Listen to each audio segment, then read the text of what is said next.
Bueno, buenas tardes a todos. Hoy el tema que voy a dar es hipotensión intraoperatoria del módulo de urgencias. Primero arrancar con un pantallazo de lo que vamos a ver hoy en la clase, que es la importancia de la hipotensión, una definición, los factores de riesgos, las posibles causas, algo que me interesó, que investigué, es la anticipación a los eventos hipotensivos, y bueno, por fin lo que es el tratamiento y manejo. Eh, bueno, primero encontré este paper que estaba bueno, que hablaba de la muerte postoperatoria y ponía a la muerte postoperatoria en tercer causa de muerte en este estudio grande del NHI, del Instituto de Inglaterra, y que aclaraba que la mayoría de estas muertes se debían a hipotensión y a lesiones isquémicas posteriores. Y bueno, complicaciones, pero principalmente a hipotensión intraoperatoria. En este review sistemático, que abarcaba como 42 artículos distintos de hipotensión en cirugías no cardíacas, y hablaba principalmente de los desenlaces adversos que se veían reportados en hipotensiones mayores a 10 minutos, pero que cuanto más tiempo se acumulaba de hipotensión, iba aumentando el riesgo. Tenía esta tabla que me pareció interesante, en que, como pueden ver ahí, marca la presión arterial media y cómo va aumentando el riesgo cuando tenemos los minutos acumulados de hipotensión por abajo. El riesgo empieza a ser alto a partir de que la hipotensión es menor a 65 milímetros de mercurio. Como pueden ver ahí, el odds ratio de 2.3 en AKI o injuria renal aguda. Y bueno, va aumentando con el tiempo, abajo de 60 milímetros de mercurio, podemos ver que ya hay un riesgo alto de minutos acumulados, sería esto. O sea, no es 20 minutos seguidos, sino 20 minutos ya tienen un riesgo de casi 3 veces mayor de injuria miocárdica, que la denominan como MINS. Y también marca la mortalidad, abajo de 55 ya aumenta bastante. Acá está un cuadrito que me gustó que mencionaba lo que es el balance que tenemos que tener en quirófano, que bueno, siempre está el riesgo de sangrado, y que tenemos que medirlo con el otro riesgo, que es el de isquemia. Entonces tenemos que tener un balance entre las dos, pero no irnos tan del otro lado, de no querer asumir el riesgo de sangrado, porque vamos a tener un riesgo aumentado de isquemia a nivel cardíaco y a nivel renal. Este también me pareció interesante, de la Asociación Americana, donde marcaban un cuadrito cómo podíamos ver la probabilidad de injuria renal y de injuria miocárdica cuando iba disminuyendo la PAM o la MAP.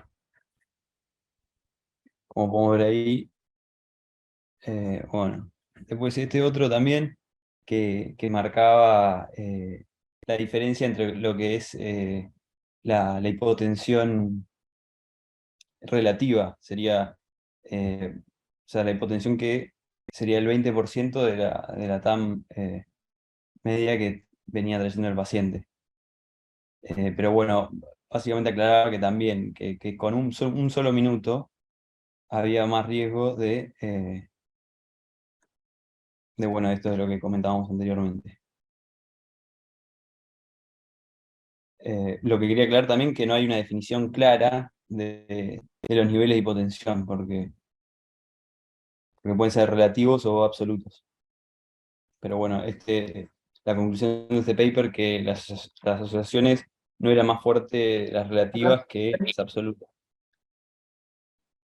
Y bueno, marcaba este cuadro que comparaban la hipotensión relativa, que sería como vemos en las líneas ahí, en el eje Y la probabilidad de injuria renal o AQI, y cómo va aumentando este riesgo cuando pasamos 20% menos.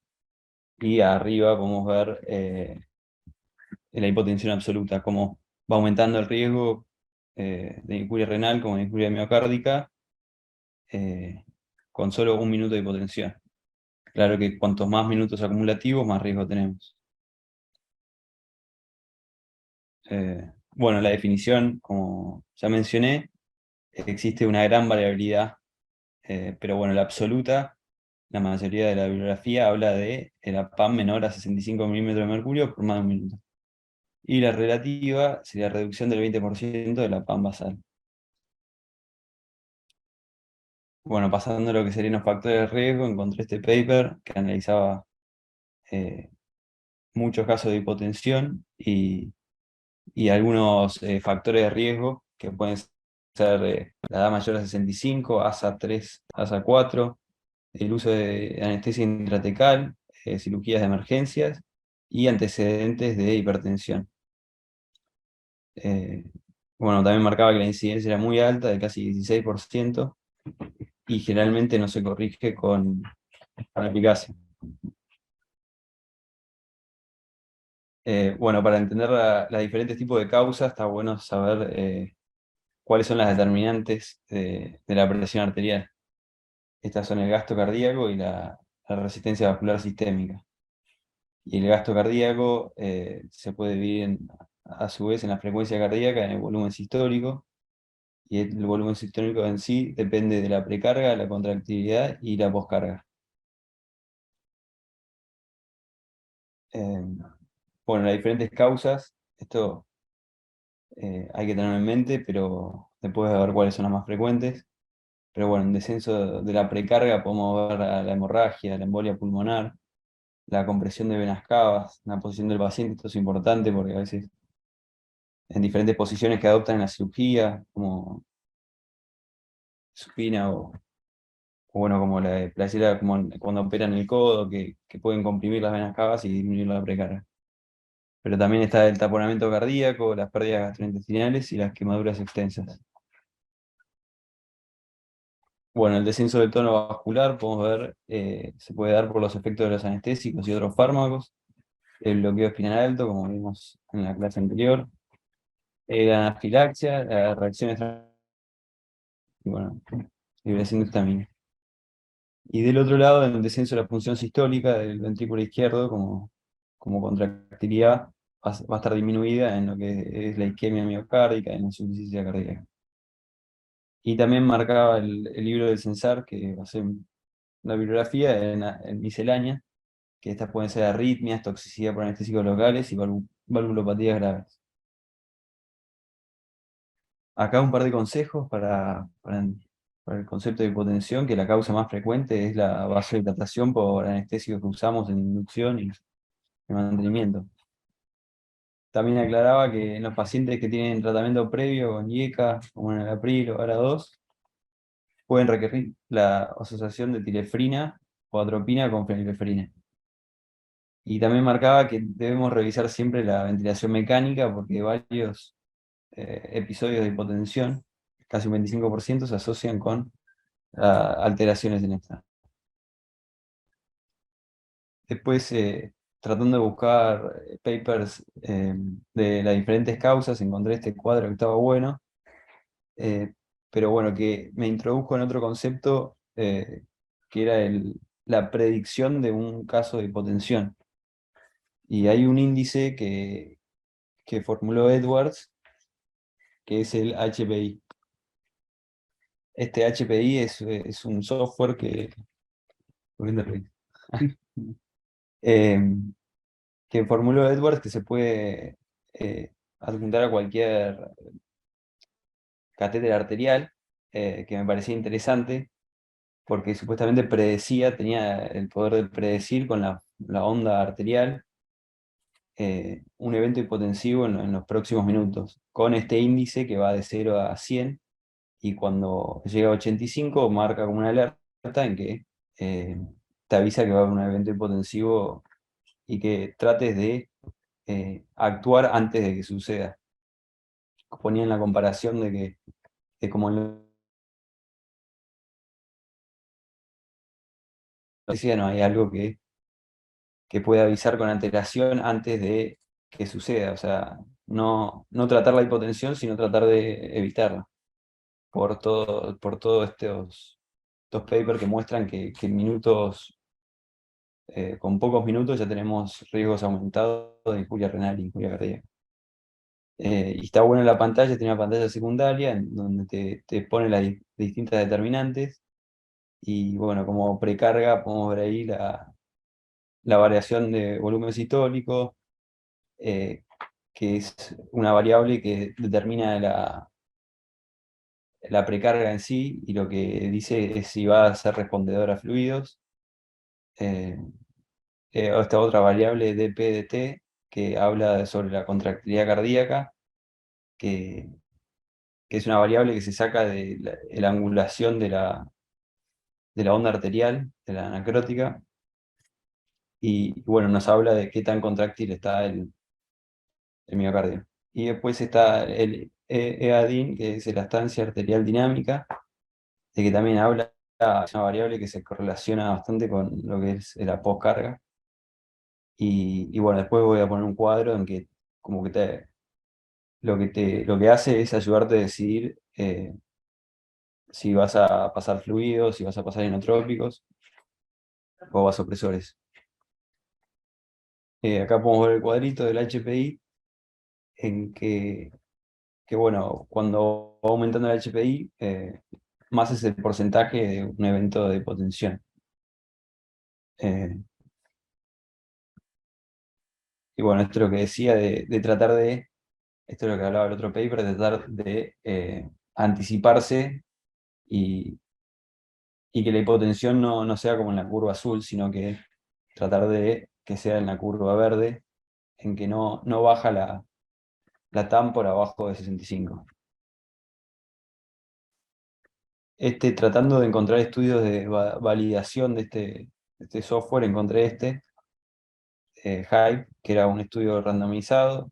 Eran pocos pacientes, alrededor de 70, pero bueno, lo que demostraba, o sea, era randomizado y doble ciego, o sea, habían eh, 35 pacientes que tenían una arterial puesta normal y otros 35 que tenían este software que les anticipaba. Y se vio que disminuyó bastante, no es un estudio tan grande como para validarlo completamente, pero bueno, tenía esto de que bajaba la tasa de eventos hipotensivos en casi un 50%, y bueno. También este paper resumía un poco lo que venía diciendo antes, donde podemos ver las diferentes variables de precarga, poscarga y contractilidad. Eh, bueno, acá explicaba un poco, no quiero leer todo esto, pero eh, explicaba un poco de los conceptos que venía mencionando antes, en que con la variación de volumen sistólico alto, mayor a un 12%, eh, marcaba que era un respondedor de fluidos. O sea, si le pasábamos líquidos al paciente, iba a poder aumentar la presión. Pero bueno, siempre se tenían que cumplir ciertos requisitos, como ritmo sinusal, aplicación de ventilación mecánica con presión positiva y volúmenes corrientes altos como 7 mililitros kilo.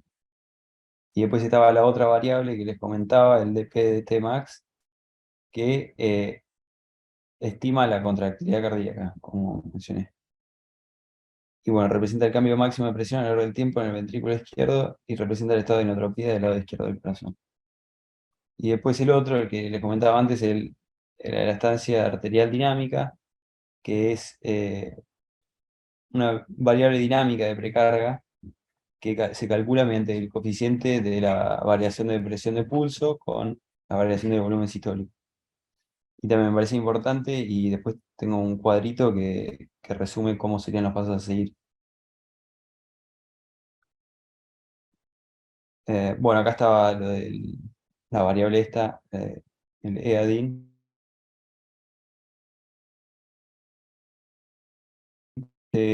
ejemplificaba al paciente, te ponía el paciente en la curva de Frank Starling y te avisaba si era mayor a 1,2 o 1, sabías que administrándole líquidos iba a poder aumentar la presión.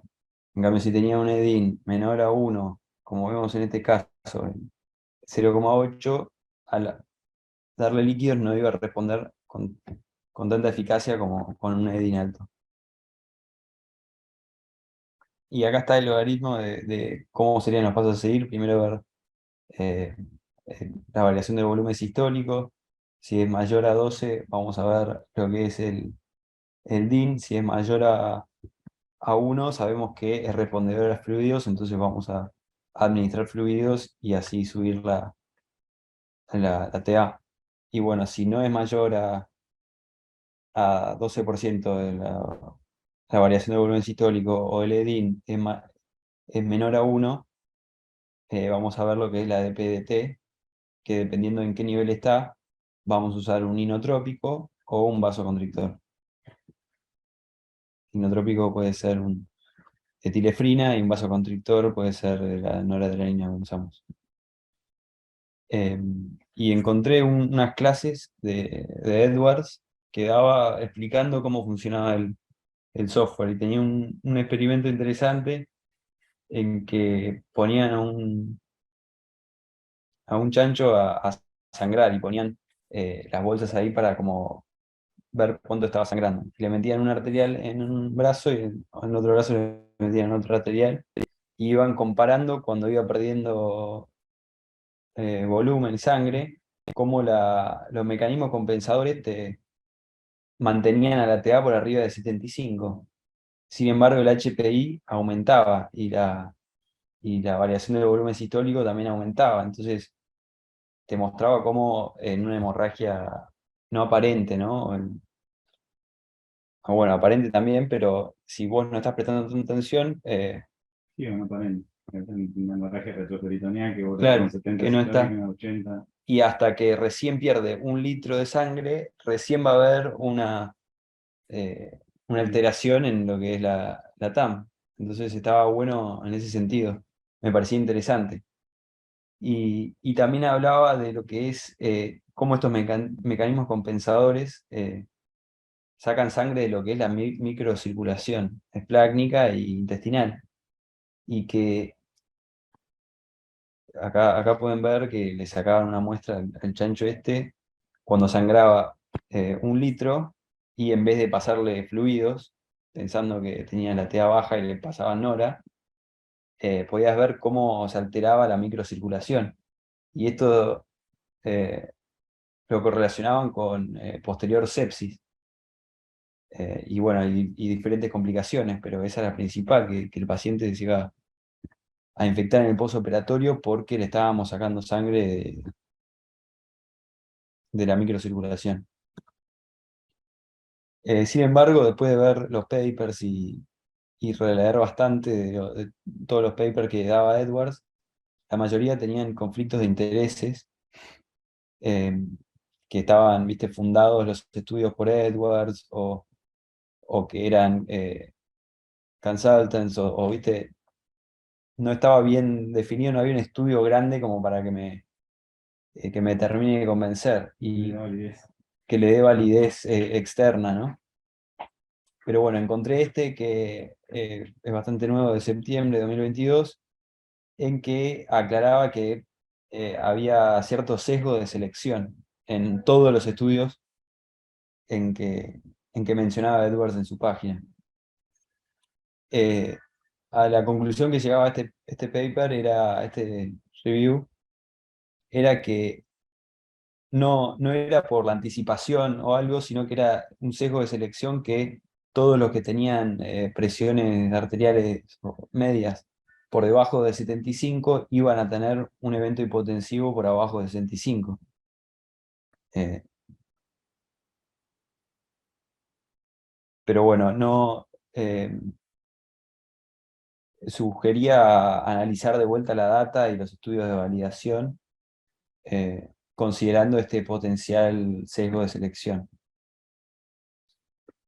comparándolo con una PAM media de menos de 75.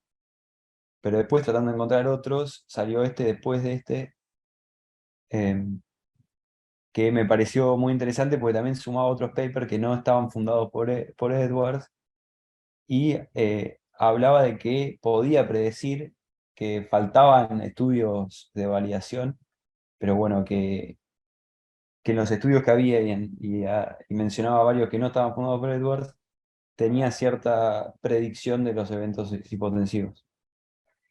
Pero también concluye de que como no hay un estudio multicéntrico randomizado, es difícil comprobar esto. Pero no habla de que no es efectivo. Bueno, para terminar un poco, voy a hablar de lo que es el manejo eh, en caso de hipotensión, que bueno, siempre vamos a tomar una nueva medida de comprobación, eh, siempre comprobar el manguito transductor, tamaño y la colocación tiene que ser adecuado, y la altura del transductor también tiene que ser importante, por una variación de solo 10 centímetros puede variar hasta 7,7 la presión arterial. Bueno, el tercer punto que hablaba era revisar si se han administrado fármacos en los minutos previos que pueden dar hipotensión.